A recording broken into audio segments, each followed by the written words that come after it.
Boa noite a todos. Eu sou Jason Diet, moderador deste painel. É um prazer contar com a presença de todos vocês neste evento sobre empreendedorismo inclusivo. Agradecemos seu tempo. Nossos panelistas trazem uma riqueza de experiência de diversos setores, com 6 especialistas que temos. O meu trabalho é bem sucinto. Eu vou apresentar todos brevemente e depois vamos aproveitar o conhecimento deles. O evento terá duração de 75 minutos. Iniciaremos com uma perspectiva macro da diáspora lusófona em Massachusetts e uma visão de políticas públicas de líderes de Boston e Framingham. Depois focaremos em questões de empreendedorismo mão na massa e ouviremos de 2 programas muito interessantes para empreendedores, que é especialmente importante e saliente nesta época difícil de Covid-19. De novo, o evento está sendo gravado. Haverá uma sessão de perguntas e respostas depois das falas iniciais. A gente não estará usando o chat neste webinar. Então, peço para todo mundo fazer as suas perguntas através do QIA. Por favor, fiquem à vontade para fazer suas perguntas, evidentemente, no seu idioma preferido. Gostaria de agradecer ao Álvaro Lima, o co-organizador deste evento, também o Tiago Genovese, que é gerente do Programa de Estudos do Brasil em Harvard, e também a Priscila Molina, que está ajudando com a interpretação simultânea do evento. Antes de passar a palavra para a Prefeita Spicer, apresentarei resumidamente as biografias de todos os panelistas. A Prefeita Spicer é a primeira prefeita de Framingham, homem ou mulher. A cidade se tornou cidade no início de 2018. Antes de ser eleita, a prefeita se dedicou à educação, ciência e tecnologia, com foco na educação pré-escola até o final do ensino médio. Foi conselheira STEM, quer dizer, ciência, tecnologia e engenharia, para os governadores de Massachusetts, Desenvolv Patrick e Charlie Baker. Tem um compromisso muito forte com o crescimento econômico sustentável. Inclusive, há poucos dias, declarou o racismo uma emergência e uma crise de saúde pública. Tem 30 anos como moradora da cidade de Framingham e recebeu o doutorado dela pela Universidade de Massachusetts, em Amherst. Depois ouviremos de Álvaro Lima, diretor de pesquisa da Agência de Planejamento e Desenvolvimento de Boston. Ele serviu como vice-presidente e diretor de pesquisa do ICIC, um instituto focado em fomentar prosperidade nos centros urbanos nos Estados Unidos, antes de entrar no cargo atual. Ele tem expertise em desenvolvimento econômico e experiência profissional nos Estados Unidos, no seu Brasil nativo e em Moçambique. Depois ouviremos do John Barros, que é chefe de desenvolvimento econômico de Boston desde 2014 na atual administração do prefeito Walsh. Há 13 anos ele estava na frente da Dudley Street Neighborhood Initiative como diretor executivo, onde se dedicou à inclusão social e equidade. Foi nomeado Fellow da Fundação Barr em 2007, e tem experiência anterior no setor privado. Também está conosco Kevin Moforte. Ele é diretor executivo do Entrepreneurship for All, ou Empreendedorismo para Todos, em Lynn, Massachusetts, há mais de 3 anos. Ele criou o programa deles em espanhol para Lynn, para tornar os serviços mais acessíveis para essa comunidade importante. Ele é empreendedor social também em série. Mais recentemente, em 2015, ele fundou a Esperança Soaps, cujo objetivo é gerar bons empregos numa favela de Las Malvinas, na República Dominicana. A Nivia Mauro é a fundadora da Better Home Cleaning, uma empresa de serviço de limpeza. Ela participou do programa EforAll no inverno de 2019. Ela radia energia positiva tem garra e otimismo, e ela vai compartilhar um pouco da experiência dela como jovem empreendedora. E, finalmente, vamos ouvir do Paulo Quinteiro. Ele é CEO da Action East há mais de 13 anos. A Action East é uma organização, sem fins lucrativos, que dá ajuda a pequenas empresas e dá mais acesso à educação e capital. Ele tem ampla experiência anterior no setor privado em serviços financeiros. Então, gostaria de dar as boas-vindas a todo mundo. Agora eu vou trocar rapidamente para o inglês e a gente vai dar as boas-vindas à Prefeita Spicer. So it is a wonderful pleasure to have you with us, Mayor Spicer, and look forward to hearing the many, many things that you have been doing over the past week. So please take the floor. Good evening, all, and it's so thank you so much, Jason, for inviting me. I certainly welcome opportunities to highlight some of the great things that happen in my city of Framingham, but also really look at some of the realities of what's been happening during COVID-19. And as you so graciously introduced me, you know, being the first mayor of the city of Framingham, it is a daunting and honorable task to have, and certainly I am extremely grateful to be the mayor of the city. I love my city that is so rich and diverse in culture, also in you know, a socioeconomic status, but also opportunities for education. And one of the things that we have had to navigate, certainly all of us, our lives have changed dramatically in the last 3 months. And everything we had laid out as a plan of effort had to be able to deal with the immediate, and that is COVID-19.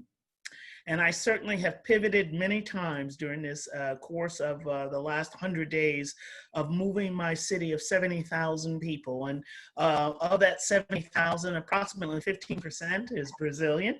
And I'm so proud to have a very diverse city because there is a rich cultural experience that I grew up in my native Brooklyn, New York, that is replicated here in my city.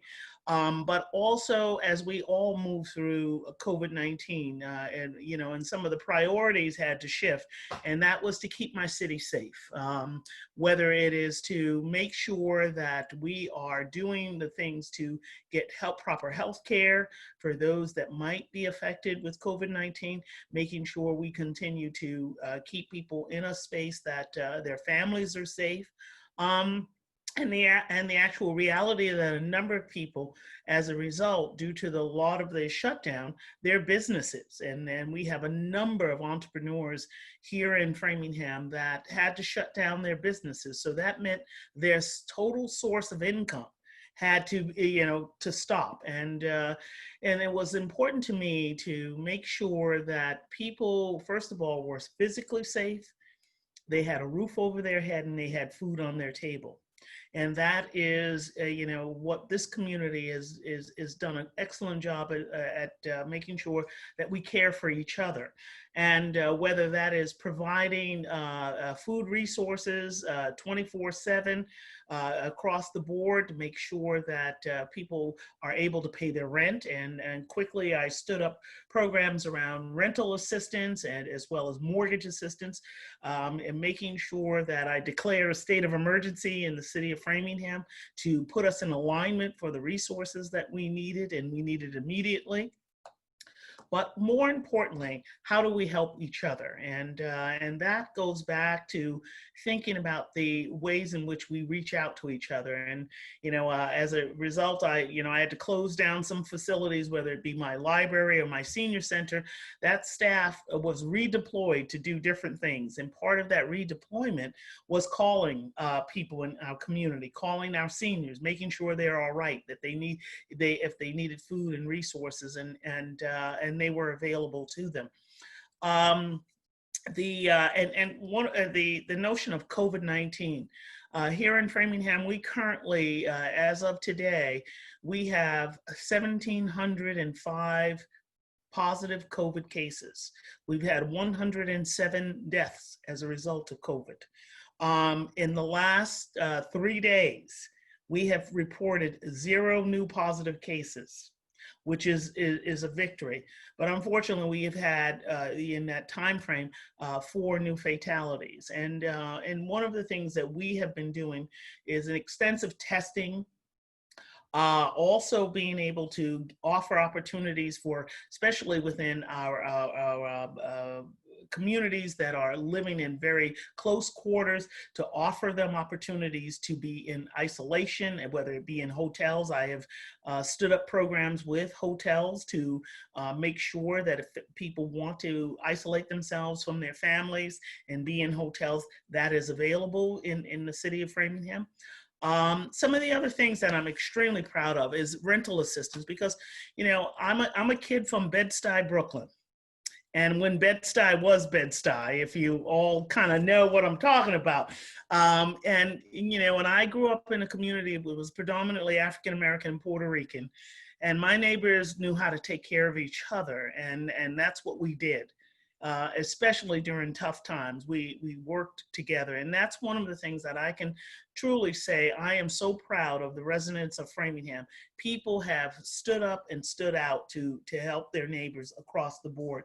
And whether it be making sure that we have rental assistance. And that's one of the things that I'm pretty proud of, is that we have worked with our partners in the community, particularly organizations like Brace, the Latino Connection, to make sure that especially our most vulnerable populations are served.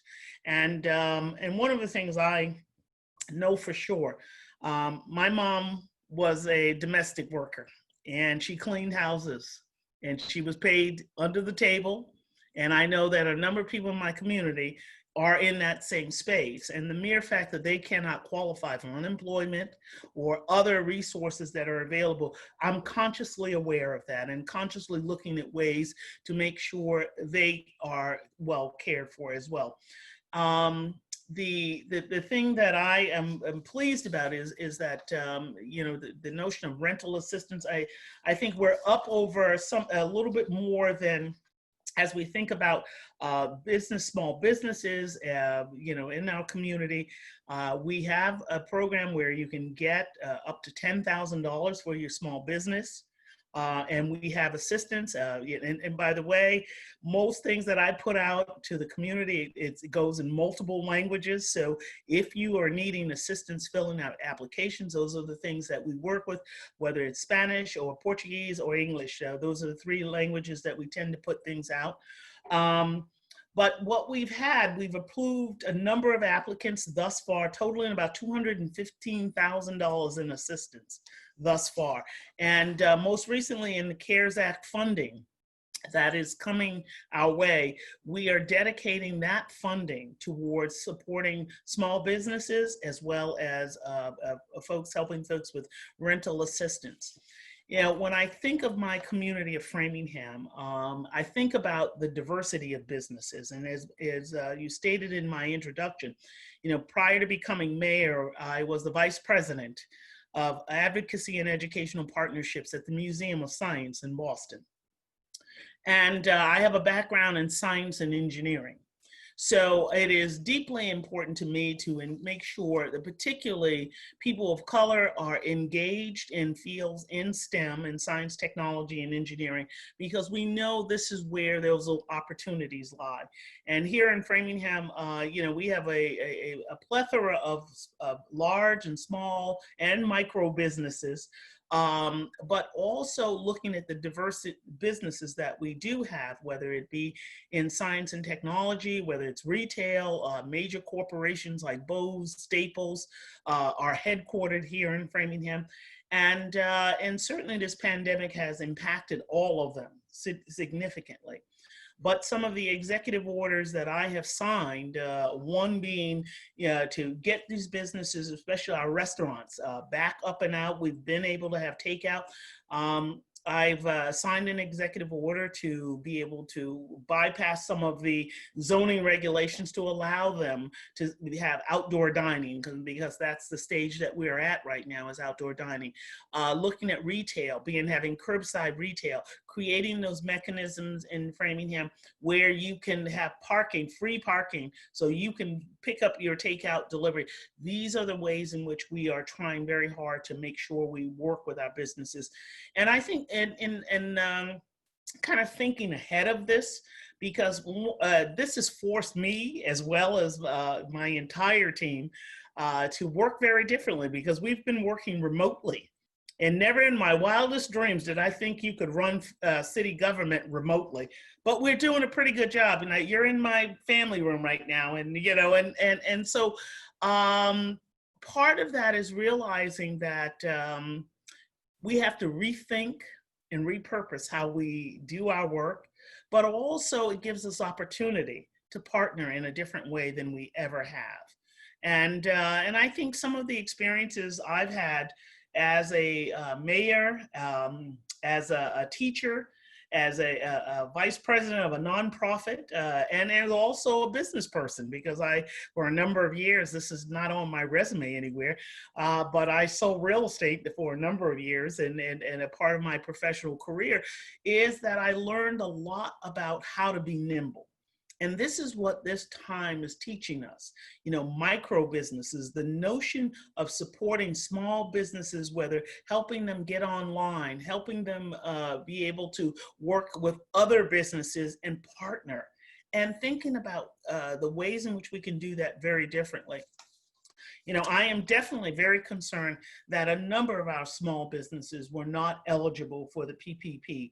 And how do they get relief? How do they get resources to move forward? And I, myself, as well as other mayors across this country, we are fighting for this HEROES Act that will provide some more resources, but we're also looking at resources coming directly to cities and towns in order to support our communities. I am constantly watching our fiscal health in the city of Framingham, but also looking at ways that as we recover for this year and beyond, how do we make ourselves much more nimble, much more attractive for people to want to continue to work and live and do business in Framingham, but also how do our residents thrive? And, you know, I am learning an awful lot about the needs of our residents. And one thing that I'm pushing support for is particularly our residents that may have an I-10 number, but they are not entitled to the benefits of those that have a Social Security number. And I see that as an inequity that needs to be adjusted and needs to be fixed. And so, you know, I am advocating with our legislative delegation to really look into that and see what we can move forward. Entrepreneurship to me is economic health. And one of the things that I have looked at, when you can contribute to your own survival and your own wealth, there is autonomy, there is a sense of accomplishment, there is pride, and there is dignity. And that's what this is really all about, is teaching people how to live a dignified life and working together to grow each other's businesses in order to support one another. And that's one of the things that I really appreciate the opportunity to be a part of this conversation. So I probably have taken up my minutes, but I thank you for an opportunity to engage and to certainly share a little bit about my community in Framingham. And you're welcome anytime to come visit with us. Even you can come even live here too, so it's all good. Thank you so much, Mayor Spicer. And as I get ready to hand things over to Álvaro, I wanted to do two things. One is to invite people to submit any questions that they would like to via the Q&A. We will handle those at the end so that everybody, but feel free at any point in time to do that. And the other is just a reflection on how much entrepreneurship there has been in government, and that's not necessarily something that people associate. So with that, I will transition to Álvaro, who similarly is doing very important and entrepreneurial things in government. Muito obrigado, Jason. Eu queria começar agradecendo a todos vocês por ter aceito o nosso convite e principalmente agradecer o Jason pela quantidade de trabalho que é por esses eventos juntos. Esse é o segundo evento que nós fazemos juntos e tem sido uma experiência muito importante trabalhar com ele, a dedicação dele. Ele é um brasileiro honorário e é sempre bom estar junto com ele. É ótimo ver pessoas, amigos novos e amigos antigos, pessoas que eu trabalho como Chefe Barros, nesse evento, que eu penso que é muito importante. A nossa comunidade, a comunidade de língua portuguesa nos Estados Unidos, tem uma importância muito grande. Nós somos quase 600 mil imigrantes foreign born, nascidos fora desse país, nos Estados Unidos. Hoje, nós temos cerca de 540 mil imigrantes nessa região. Hoje, a comunidade brasileira é uma das que mais cresce. Hoje, a maior comunidade de língua portuguesa em Massachusetts, seguida pela comunidade portuguesa no Cabo-Verdiana. E hoje é a segunda língua mais falada, depois do espanhol, em Massachusetts. E é uma comunidade que dos últimos 10, 15 anos cresceu muito, se estabilizou, começou a criar uma classe média, uma classe empresarial, começou a criar uma classe intelectual de estudantes que vieram para cá e ficaram aqui. E essa crise nos choca muito. É uma crise que tem sido muito dura para a nossa comunidade. Nós entramos nessa crise, apesar de todos os avanços, numa situação bastante fragilizada. No mercado de trabalho, a comunidade portuguesa, como a comunidade, o resto da comunidade imigrante, a comunidade de língua espanhola, a comunidade minoritária, de uma forma geral, entra nessa crise fragilizada. Nós ocupamos os lugares de trabalho, as indústrias que mais sofreram nessa crise, com as ocupações que mais sofreram nessa crise, sem a estrutura de benefícios sociais e de rede de assistência, que hoje é bastante clara, e com uma ironia maliciosa, de um dia para o outro, vários segmentos da nossa comunidade que eram invisíveis se tornaram essenciais.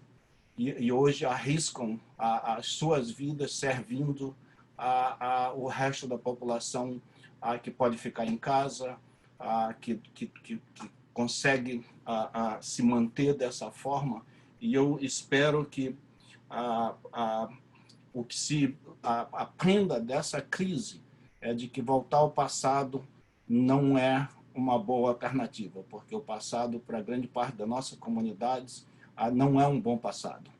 A fragilização do work, a soberização do work, em que você não tem seguro de saúde, você não tem nenhuma dessas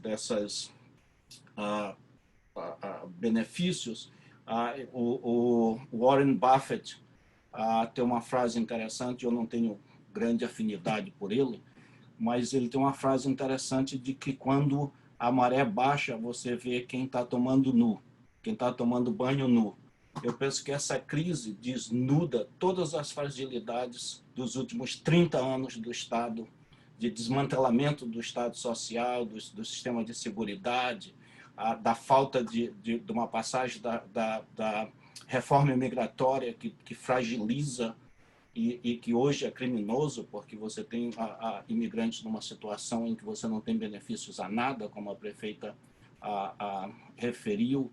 Então, eu penso que é um momento muito difícil para as nossas comunidades, tanto no mercado de trabalho, como para os pequenos negócios, que também entram fragilizados pela ausência de capital, de acesso a capital, por estarem em indústrias que têm barreiras de entrada muito baixas, margens muito pequenas, e que nessa crise são os setores que foram fechados primeiros e provavelmente são os setores que, mesmo sendo abertos, eles têm que se reinventar para poder se manter nessas indústrias. Eu trabalho na Prefeitura de Boston com o Chefe Barros, tem sido um trabalho doloroso do dia a dia, de ajudar esses pequenos negócios tentarem se manter, se ajustar aos protocolos de saúde com propriedades tão pequenas que eles têm.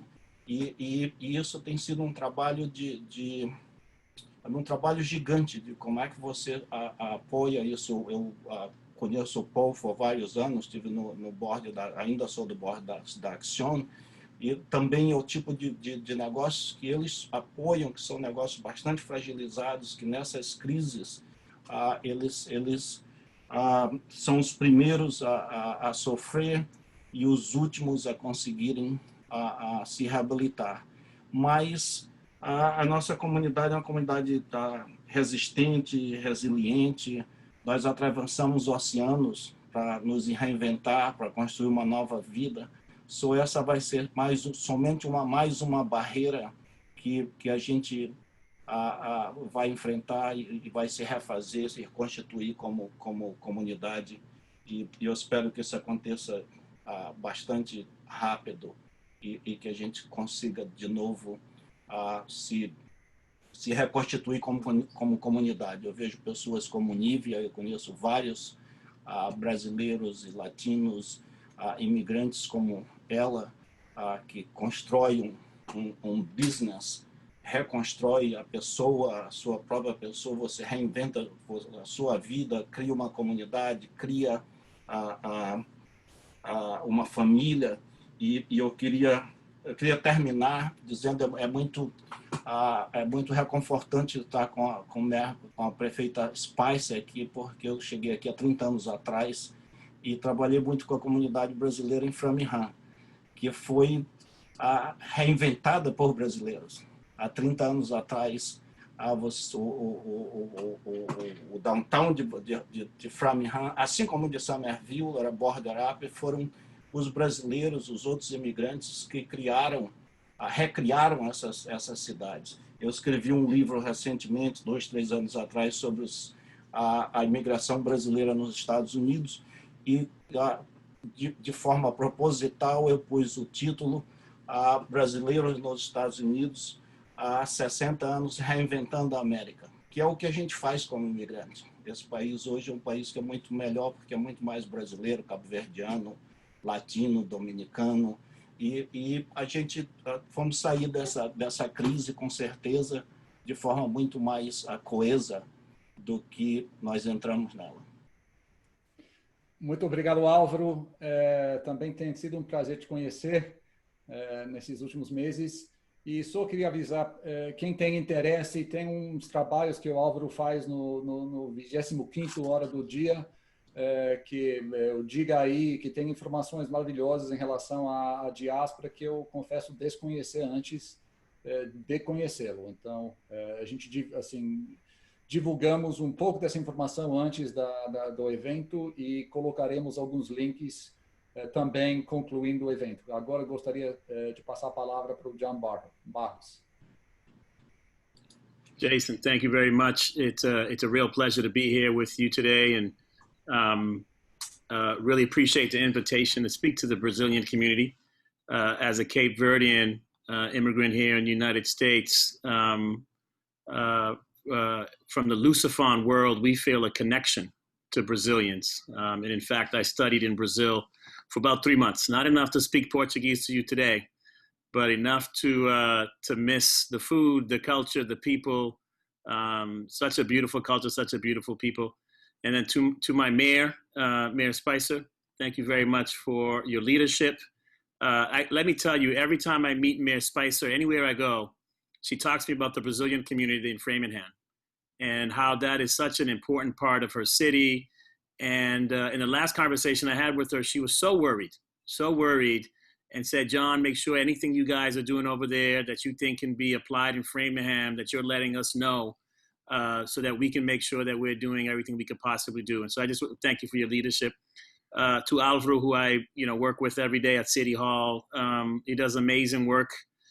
Mayor Spicer, you can't steal him.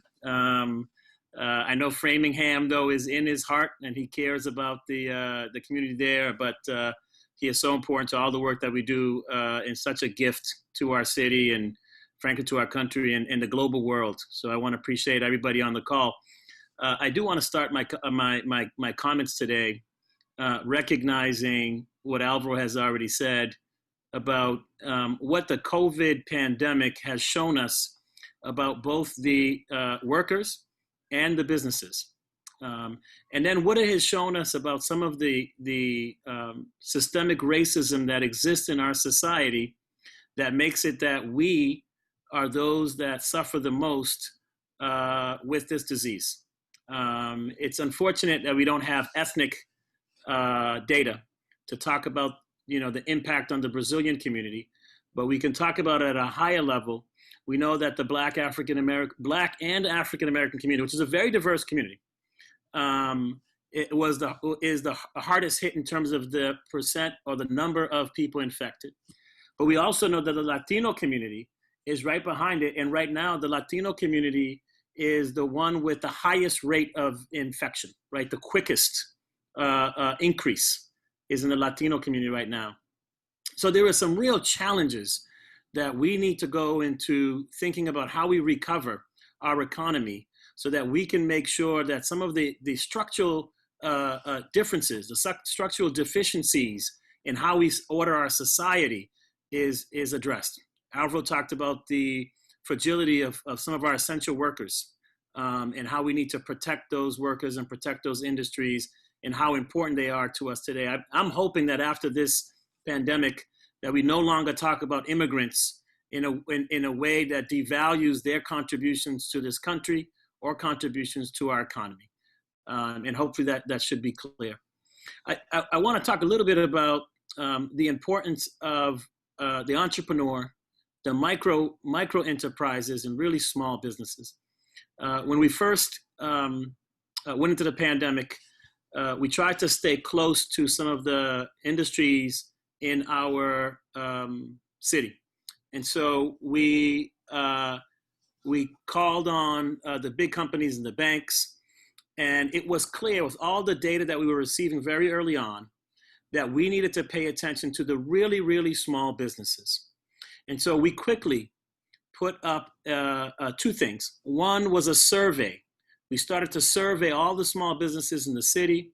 We actually ended up surveying businesses in the greater Boston area, and they were quickly telling us that they were closing their doors, they were losing their business, and they couldn't pay their rent, and all the things that we know true to small businesses. So what we did is we stood up a small business relief fund. And in the small business relief fund, we aimed it at the smallest of small businesses. And we got, the first day, we got about 3,000 applicants from all over the state. Now we couldn't do all over the state, but the need was great. And so to date, we have granted almost $6 million to about 1,600 small businesses in Boston. By the time we're finished, we're going to have about 1,900 small businesses. And these grants are for people to pay rent. It's for people to pay their bills, for people to pay the necessities that they need to hopefully get them over the hump so that they can actually apply for other assistance, so that they can apply to get some kind of PPP or EDIL or the other federal aids that exist out there. I want to say to you that we had a really good turnout in the immigrant community. And in fact, if you look at here, of immigrants, almost 10% in fact were immigrants, and then about 36.3% were nationalized citizens. And then we had a small percentage of refugees that applied. It was really important, but we learned a lot in this first fund. In fact, we had not done enough in translation. We had not done enough to push out to the immigrant community. So I want to go to the next slide. And if you go to the next slide, you'll see that in that first fund, about 48 total applicants were immigrants or nationalized citizens. But then we created a new fund.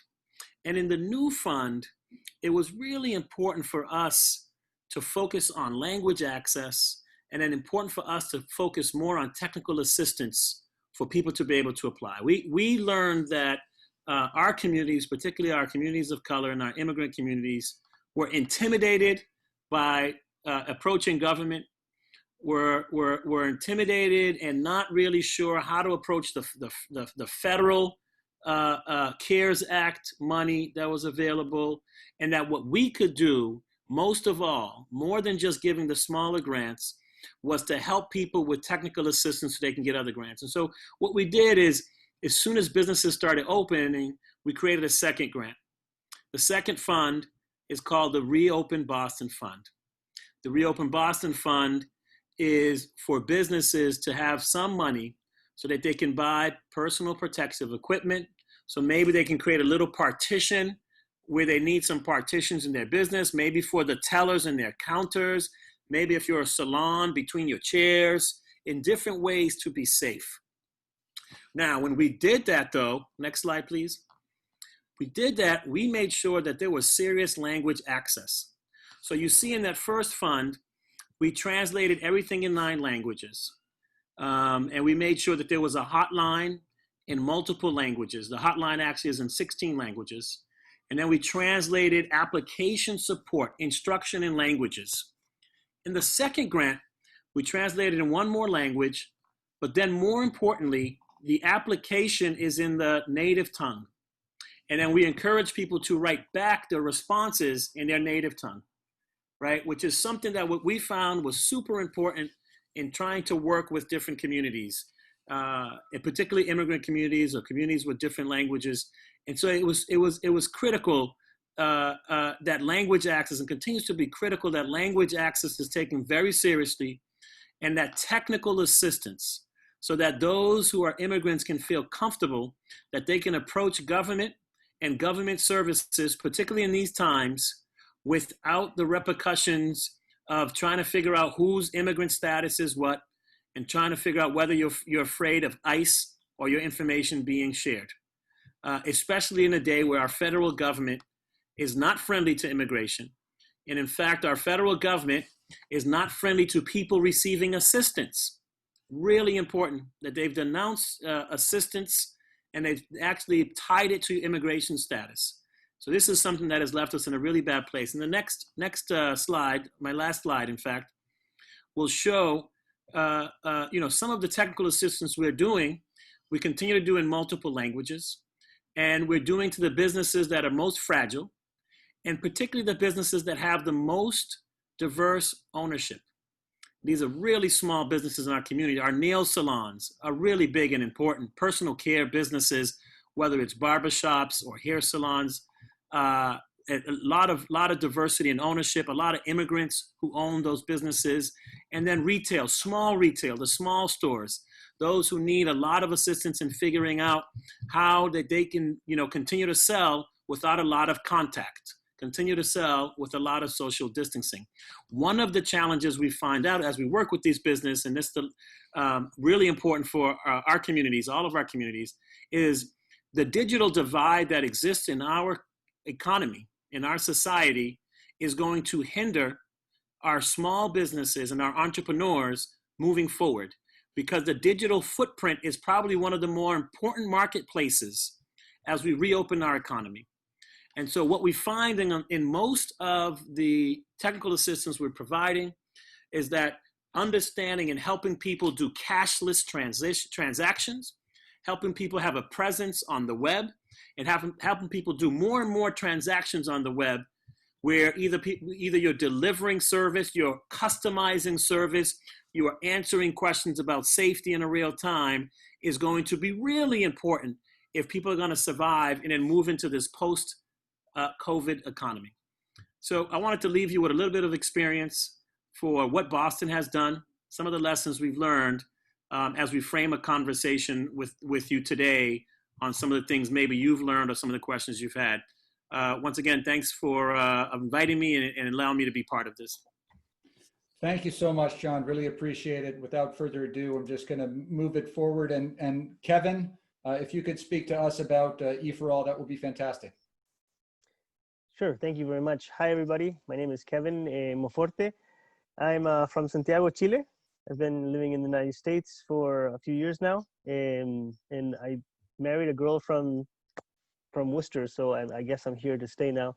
I'm an entrepreneur. I I really believe in the power of entrepreneurship, and I really think that everybody who's, particularly what the mayor was talking about entrepreneurship and what it signifies inside of a community, but also seeing the opportunity that it provides for our immigrant community is something that makes me very proud to be working for EforAll, and it's something that I just want to share with you briefly because we are a nonprofit that helps people start businesses, hopefully in their communities where they can generate jobs. And we know with jobs comes economic development, but if the businesses are owned by the local population, by people who want to live and love their city, that will also spur a lot of social development too, because local businesses want to invest in their own communities, right? And they want to sponsor the little soccer teams, and they want to contribute to beautifying the downtown area, and they want to keep their shops looking neat, and they know their neighbors. And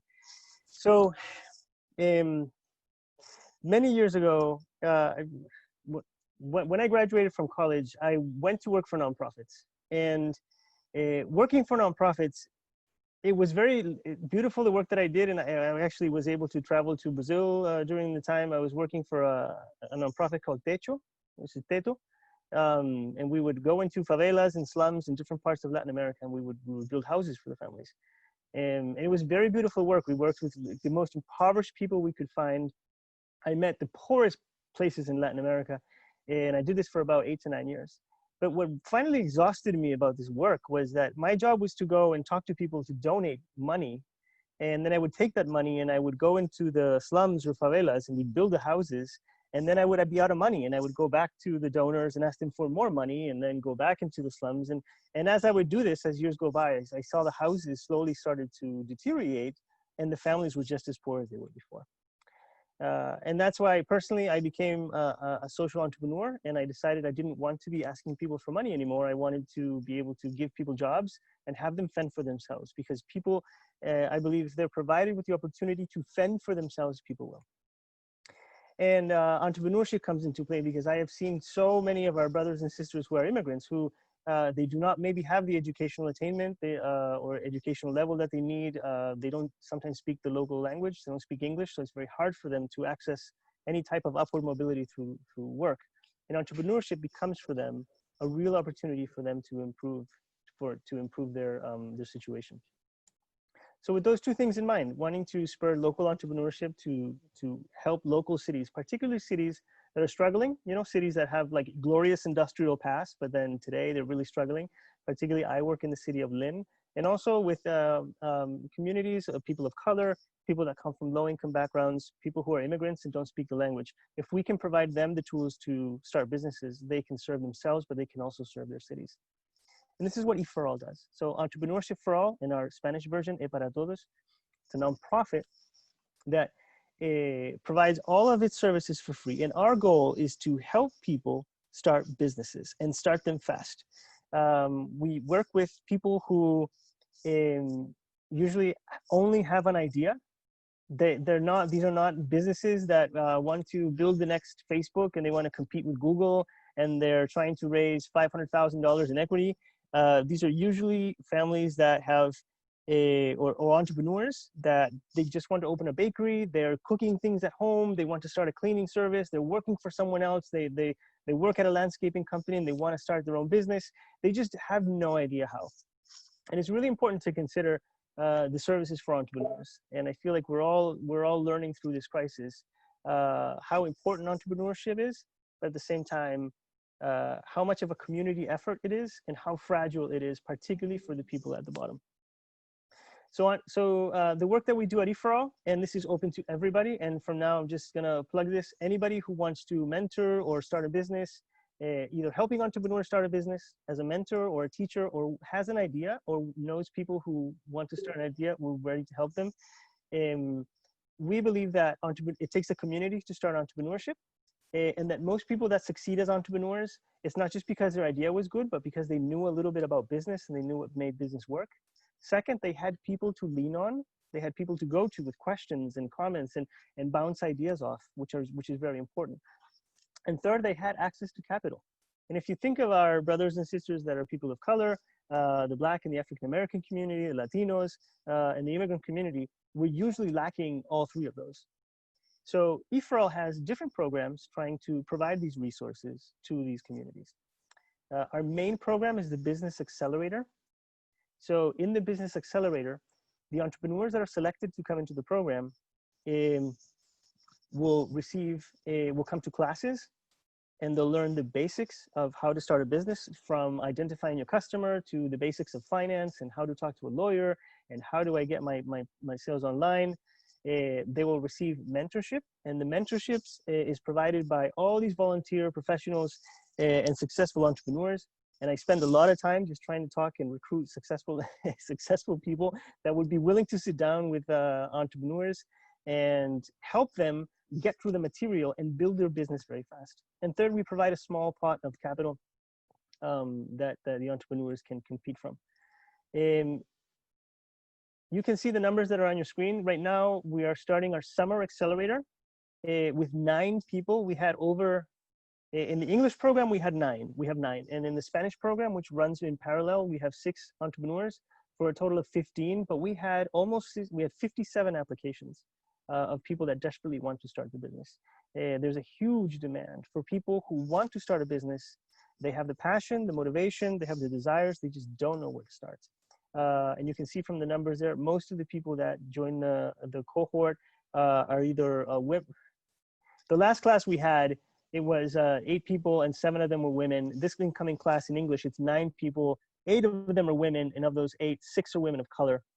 And we have very similar numbers in the Spanish cohort. And we have Nivia with you, so I don't need to go long, but Nivia has been part of our program. We're super proud of her, and we're very excited and proud of everything that she's done. Again, Nivia was like the perfect candidate for us, very motivated, very bright, very hardworking. She just didn't know how to start a business. And through the program, with the classes that she took and the mentors, and just a lot of hard work and determination, Nivia was able to start a business, and you'll hear a little bit about it now.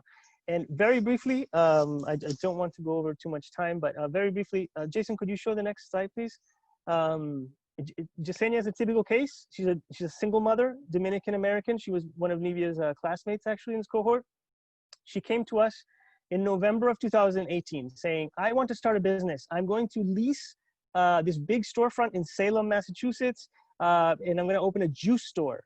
Natural juices because it's trending, and I love making juices, and I love making people feel good through my juices. And the first question we asked her was, how many customers do you have? And she says, I don't have customers, but don't you worry, because when I open my store, the line is going to go all around the block, and I'm going to kill it. And it's like, no, you're not. You're going to go broke. You're going to lose everything. So don't start this.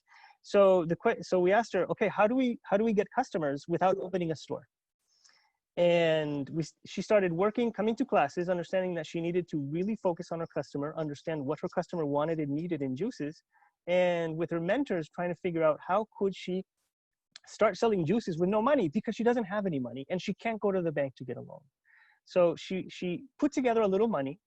It was less than $1,000, and she built a little stand that then she started doing corporate events. And she started getting into corporate events because her mentors knew a lot of people that, they would pick up the phone and say, I have an entrepreneur here who needs a place to sell her juices. Can you invite her to your next event? Can you take her to your next corporate event, or just any activity where there was going to be people? And Nivia started, Nivia's next.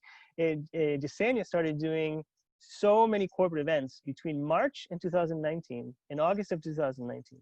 In that short window, she did about 35 corporate events, and she started getting customers and building her customer base and saving a lot of money. And then in October of 2019, she actually went into a space. It was not a storefront in Salem, but it was a tiny space inside of a shared kitchen space that had a retail area, and she was serving customers that would come through the door just to see her. But then with COVID, she lost her space. But Yesenia has not come to us like desperate, not knowing what to do about her business. Through the course, she learned how to be resilient, how to work with adapting to the new situation, how to keep her customer base in touch, and how to be able to serve them so she can at least stay afloat and make it to when things resume to normal. So again, there's been over 500 graduates from EforAll. In Lynn, we've been operating for over 3 years, and I'm more than happy. I know my time is up. I don't want to go too long, but I'm more than happy to talk to anybody who is interested in learning how we can support entrepreneurs in your city. I'm based in Lynn, but we have eight other locations, and we're always looking to open more. Or if you want to support entrepreneurs, and I want to give Acción a big shout out too, because they're great partners too, and they've helped us so much in different workshops and classes that we've set up. So that's my time. Thank you very much, Jason. I'll yield back to you. Thank you so much, Kevin. And it's been great to get a chance to know you. I've heard wonderful things from past work that I've done about EforAll, and I know how important it is. And really got off the phone with sort of in a pre-call with Nivia, and she increased my energy on that day a great amount. So without further ado, Nivia, se você poderia, por favor, falar pouquinho da sua trajetória, seria fantástico. Ok, boa noite, meu nome é Nivia. Eu estou aqui nos Estados Unidos tem 4 anos. Eu era enfermeira no Brasil e eu comecei a estudar inglês aqui para ter mais oportunidades. E eu descobri o EforAll quando eu estava cursando inglês na cidade de Lynn. E eu achei que o curso fosse bom, mas ele superou as minhas expectativas. Eu aprendi muita coisa, eu fiz amizades. O Kevin foi uma das pessoas que me ajudou o tempo inteiro quando eu pensei em até desistir. Por medo da língua, do idioma, mas ele me deu todo o suporte no início, por telefone, disse que me ajudaria. E eu fiquei super empolgada pelo fato de alguém acreditar em mim mais do que eu mesma estava acreditando. Então eu comecei as aulas e, para minha surpresa, no final ainda valia um prêmio e eu consegui ganhar o 2º lugar desse prêmio, que para mim me ajudou muito no início, porque eu precisava de um carro extra e eu consegui comprar esse carro extra e consegui mais os meus clientes. Hoje, a minha forma de divulgar o meu negócio é a qualidade do meu serviço, a minha comunicação com os meus clientes. E hoje eu me sinto capaz de ir mais além devido ao suporte que o EforAll me deu. Se fosse um curso pago, já valeria muito, mas ele é uma oportunidade que várias pessoas ainda não têm acesso pela falta de informação. Como eu disse, foi uma bênção de Deus por eu ter descoberto enquanto eu estudava inglês. E é um curso, assim, maravilhoso. Os mentores são, assim, não tenho palavras para explicar. Eles nos dão um suporte individual na nossa ideia, no nosso negócio. Eles também dizem quando a gente não está pensando corretamente. Então, eles, né, falam com a gente, não é por aí o caminho, eu acho melhor você ir por outro. Mas eles sempre nos ouvem também. Então, assim, eu não sei assim mais o que dizer. Eu fiquei muito feliz, porque 4 anos não é muito tempo. Eu conheço várias pessoas que estão aqui há mais tempo que eu e ainda estão trabalhando para outras pessoas. E eu, graças a Deus, consegui o meu próprio negócio. E outra coisa que me ajudou muito foi em relação ao meu inglês. Eu tinha uma falta de confiança muito grande e no curso eu fiz uma apresentação de 10 minutos em inglês. Eu me dediquei bastante durante uma semana e, enfim, como eu já disse, ganhei o prêmio. Então, eu fiquei muito feliz. E ainda tem o suporte. Se eu ligar para o Kevin ou para qualquer pessoa, a qualquer momento, eles estão sempre à disposição para ajudar. Passam websites com informações. Então, assim, é super valioso esse curso. Super valioso. Muito obrigado, Nivia. Vou relembrar todo mundo que podem fazer perguntas. A gente está anotando algumas perguntas que já foram feitas, mas peço para vocês também fazerem perguntas. Temos mais uma pequena apresentação e depois a gente vai entrar nessa parte de QIA. Então, eu assim, vou colocar uma pergunta para você pensar, Nivia, mas assim, quais as barreiras que você enfrentou que realmente assim, você acha que tem na comunidade que seria interessante compartilhar. E com isso, agora eu vou passar a palavra para o Paulo Quinteiro para falar um pouco da Acción. Paul. Hello, everyone. Good evening. I've been reflecting, I guess, and getting the benefit of all the wisdom that I'm hearing tonight. And I think everyone repeats this refrain that it takes a village to raise a child. But if that's true, imagine what it takes to raise and create a business. And I think you're beginning to see how broad and how important the networks are. So just great to see that. My name is Paul Quintero. I'm the CEO of Acción East. We're a nonprofit organization that provides loans, and I like to say we accomplish big dreams through small loans. But to better explain this, if you could, I guess, put the image of how we started, because I really want to explain what small means. We started, and Mayor Spicer, so great to know that you're from Brooklyn. I was born in Brooklyn as well, and I think this story is apropos. And while it's not in Boston specifically, the story is universal. So let me just tell you about this woman, Uvalda Alvarado. This is a woman who came from northern Mexico with her husband to Brooklyn at a time when Brooklyn was doing manufacturing. In 1991, like we've seen in many, many occasions, this country hit a huge recession. Unemployment would not be the same until the 2008 recession, and of course today it's even worse. Walda lost her job, and in looking for a new job, knocked on many doors that were close to her.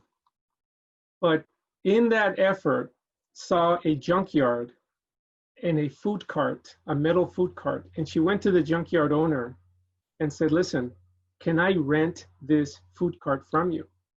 And he said, what do you want to do? And again, this is 1991. She said, well, I'm from Mexico. I cannot work in the factory, but there are a lot of people who work in the factory that I could feed through lunches, and I want to make lunches for them. He laughed and said, Mexican food in the United States, that's ridiculous. No one's going to eat it. But she persisted. And she negotiated a $50 cost to rent this cart. Month 1, month 2, month 3, and she was making enough to run the business and feed a little bit for her family.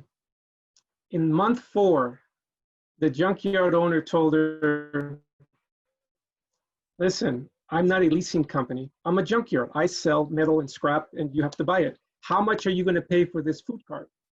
And she negotiated $500 to purchase that cart. Unfortunately, she didn't have $500 in her pocket. And so she went, and someone said, you know, you should talk to this group called Acción, because they've been doing work around the world, microloans in Latin America, started in Venezuela, went to Brazil, been all over the world, and maybe you should talk to them. And so she did. And at the time, and this is before my time, she met with the staff and said, listen, I need $500. And we asked, what are you going to use it for? She says, I need to buy a cart. And what are you going to do with the cart? I'm going to sell Mexican food. And do you have a customer? And of course she did. Those 3 months she was selling. And do you know how to make $1? Can you make profits? Of course. Our first loan in the United States was for $500 in a very expensive city, which is New York City. And she called that cart Antojitos Mexicanos, which means Mexican appetizer. And that one cart became 2 carts. And those 2 carts became a restaurant. And that restaurant became 2 restaurants. You're looking at the image of her second restaurant. We tracked her down 20 years later in 2011. She sold the restaurant. She moved to Texas. Instead of 1 child, which is when we met her, she now has 3. 2 of them have gone to college because of her dream of Mexican food in the United States, and 1 was going to go to college because of her work and aspiration. And so when I say we fulfill big dreams with small loans, here is a person that with $500 created 2 restaurants over the course of decades, and the impact that had way before we had Chipotle. So at Acción, this is what we do. So I wanted to just share that a little bit, because I think every business has a beginning, and everyone on this call is somewhere in that beginning. It's just so inspiring. So let me talk a little about what we do and how we do it. You understand the work. We've learned through time, and you've heard it here, that you have to work one-on-one with every entrepreneur. Everybody's unique and special, so it's very high touch.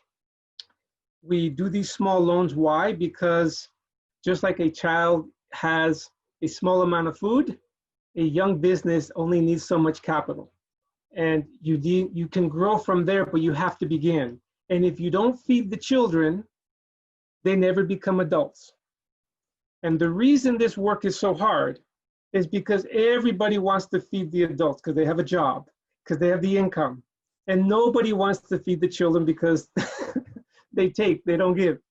And just like you heard, EforAll is beginning with nothing, zero. Somebody has to create a beginning. And for us, that's why our loans are important in that regard. I think you also heard networks. We don't do this work alone. If money was the only problem, we could print all the money in the world and we'd be done. But it's not. It's what you do with that money. It's the advice. And unfortunately, we don't always value the advice. But people of means pay money to listen to people for advice because they have to go together. So we are part of an ecosystem like E4Todos, like Jamaica Plains, like the city of Boston, because we know that each entrepreneur, each business owner needs a network of support to succeed. It's not just what we do. And we create a process that is flexible and fast. So right now, which is not the best example because we're doing a lot of work with the PPP, it takes us about 6 days from the time you apply to the time you get funded. But normally I'd say it's about 12 days. But 12 days is still much faster than the alternative because we start with people who have credit challenge or there's no credit. We have businesses that are services, so there's no assets. We work with businesses that are young, early, and I said there's a bias against the young. People want to see you as a mature business, but they don't want to help you less than 2 years. And we work with businesses that are informal. The mayor explained something that's very true. Cash is queen and king. And that side hustle is the business, but we don't formalize it. And that's been perhaps the challenge. So that's what we do. I wanted to talk a little bit about the challenges that we have seen. And we work not just in the Boston area, we also work in Florida. And so I actually coordinated with my 2 Brazilian colleagues on how the Brazilian challenges, both in Florida and in the Massachusetts, which are the 2 largest areas for Brazilian community. What are those challenges? What do they look like? And the way they shared for me, which I think you've heard here, is we have 2 different groups. We have the entrepreneur who is undocumented, who has suffered the most. And I think the mayor spoke very elegantly about that, as did Álvaro. Unfortunately, there have been no resources, no programs outside of the ones that were described just recently, but at the federal level is what I mean, nothing for these immigrant entrepreneurs. So what they had to do is they have survived or are surviving this pandemic through spending of their own savings and or working as an essential worker, which contributes to the points that John mentioned about the exposure and the risk. But that's how people have survived. And on the other side, if you've been naturalized or permanent, what has held you back is cultural bias against debt, cultural bias against recording and paying taxes. And what do I mean by that? Everywhere in the world, nobody wants to borrow money because it's considered a bad thing. You don't want to owe people funds. I understand that. But in this country, it doesn't work that way. I remember a time I was traveling, I was renting my car, and there were 2 women that had come. They were on vacation, this was in Miami, on vacation, and they wanted to rent a vehicle. And they said, how much is it? Oh, $70 a day. They said, I have the cash. They said, no, we need a credit card. I said, I don't have a credit card, but I have the cash. They said, no, you have to have a credit card. And they said, what do you mean a credit card? Why would you? So part of the challenge that all immigrant entrepreneurs face is the cultural difference of how business is done. And credit is one of those things. This country is not logical. And when it comes to debt, it's like a poison. a little bit is good and too much will get you, unfortunately, it will kill your business. But that is how it works in this country, because it's the only way that the systems can really understand who you are. So going back to the challenge, the informality of cash means that not enough is recorded. And when you don't show your profits or your revenue, then you aren't able to apply for funds. So even those that were naturalized in this country could not access money because they didn't show any records of revenue, any records that they were paying themselves money. And so the formulas that were created to provide you a PPP loan, unfortunately, there was no evidence to show that that could happen. And then both communities, because there is not enough access to capital that's responsible, are suffering from predatory lenders, whether it's the informal lender in the local pawn shop or bodega, or sometimes online services that will charge you 40 to 60% per annum when you actually look at the math, a ridiculous amount, particularly in these times. So I will stop because there's so much more that we can say, but what you see, I think, in this call is a community of people and organizations that care about you, a community of people and organizations that are focused on you and that want to see you succeed, because it's not just about business, it's about life, it's about contributing. If you take food, food is an expression of culture. Everybody needs to express themselves. It's a human need to be creative in expression, and we know that businesses can do it. So we're proud to be a part of it. We're proud to be a partner, and we'll open up for questions. Thank you so much, Paul. That was great. And thanks to everybody for sharing your time and thoughts. We had a few questions that came in, and I'll put both of them out there, and please feel free to take the floor and answer them. These came in English, and people should feel free to ask us via Q&A in whichever language they prefer. The first is, how do you foresee the participation and opportunities for the Brazilian community in adapting to the new challenges and situation that we have? That's the first. And then the second is, what is the current administration doing to be inclusive and fair in terms of equality for opportunity of the immigrant community?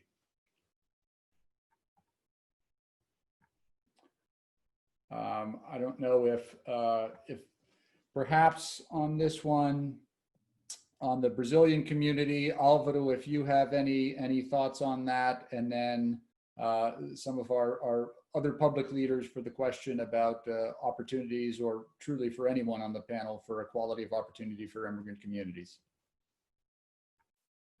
Álvaro, you need to unmute. Can you repeat the first question? Now I was on mute. How do you foresee the participation and opportunities of the Brazilian community on the challenges that we're facing with COVID, and how do you foresee that the community will adapt? Eu penso que a comunidade brasileira ela já está bastante envolvida nas cidades onde elas estão nesse esforço de ajudar a própria comunidade brasileira, ajudar as outras comunidades. Eu faço parte de vários grupos e vejo as pessoas ajudando com comida, com ajuda pessoal. Você vê, por exemplo, o que faz o grupo da mulher brasileira, o que faz o grupo do Brazilian Worker Center, o NEC em Stoughton, as organizações brasileiras em Framingham. Eu penso que a gente está bastante envolvido nessa ajuda, não só a nossa comunidade, mas as cidades onde a gente vive. Hoje, na Prefeitura de Boston, eu trabalho com vários brasileiros que me ajudam nesse processo de tentar ver o que a Prefeitura pode fazer, que formas que a gente consegue redesenhar os nossos projetos, os programas, o que a gente faz. Eu penso que a gente está bastante envolvido e existem vários canais nessas organizações e canais oficiais nas prefeituras onde você pode se engajar. Eu penso que o que existe hoje em abundância são formas em que as pessoas podem se engajar, porque as necessidades são grandes e são necessidades grandes num momento muito difícil, porque você, com a questão do vírus, é muito difícil você estar na rua ajudando. Então, você tem que ter mais pessoas com mais cuidado. Mas eu penso que a nossa comunidade está muito envolvida nas comunidades nossas e nas outras onde nós vivemos. Obrigado, Álvaro. Agora eu vou passar a palavra para outra pergunta para Mayor Spicer.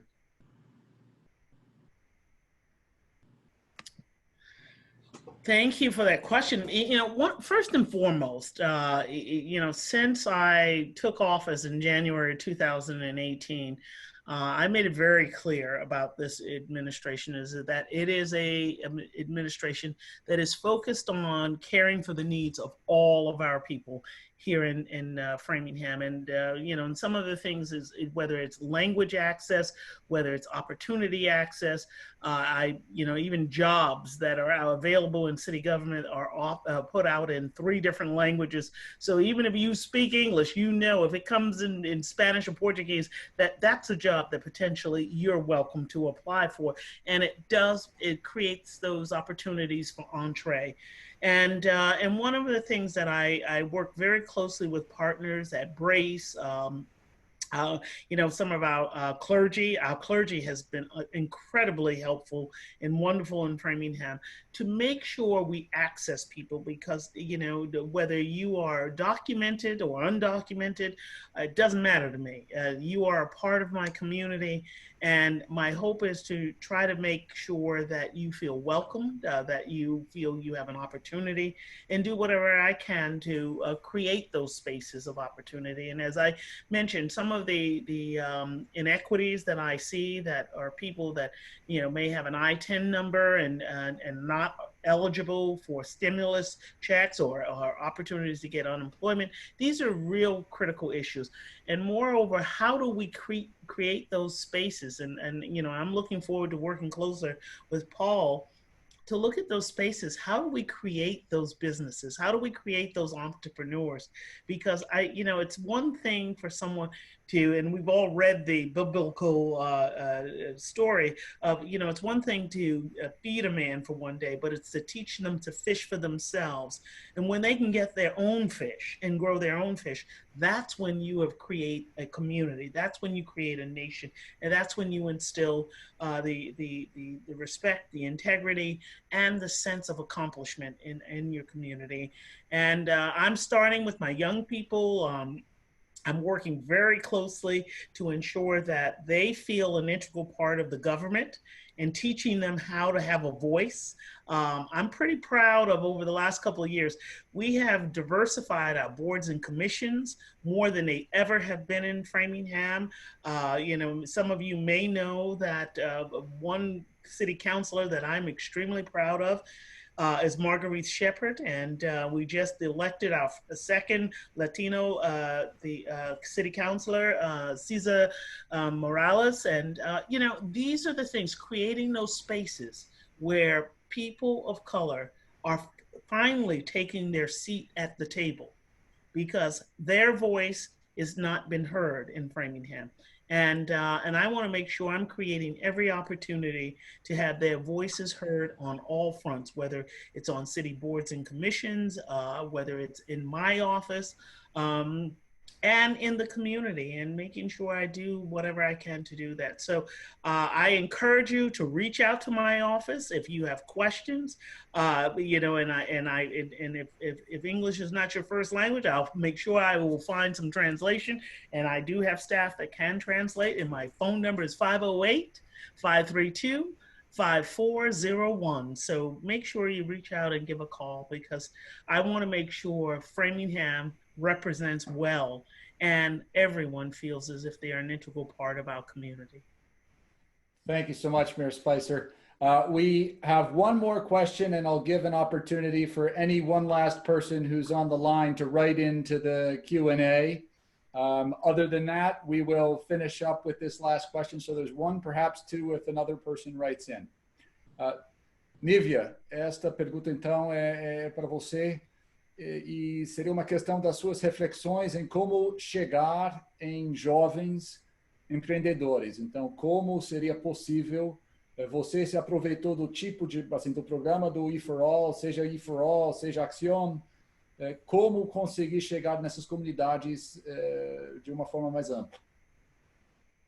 Então, eu acredito, assim, que o boca a boca seja algo muito valioso, assim como eu tenho tentado chegar às pessoas, né, mostrar a importância que foi para mim, que exige essa oportunidade.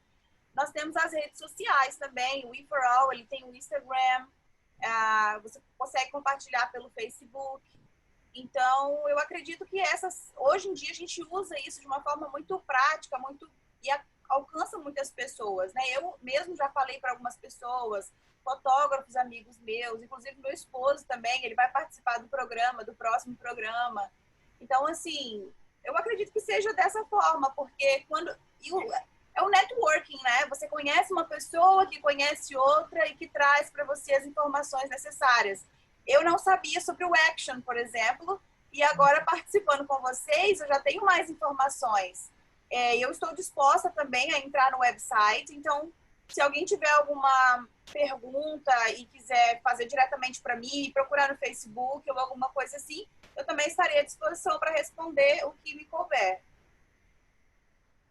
Maravilha, muito obrigado. Então, só para encerrar, eu gostaria de dar um enorme agradecimento para todos vocês. Eu sei quanto vocês estão trabalhando, assim, dia e noite para resolver os N problemas que enfrentamos agora. Agradeço a participação de todos que estão aqui nos Estados Unidos, em Massachusetts, também no Brasil, em outros cantos. Vamos publicar este vídeo depois do evento.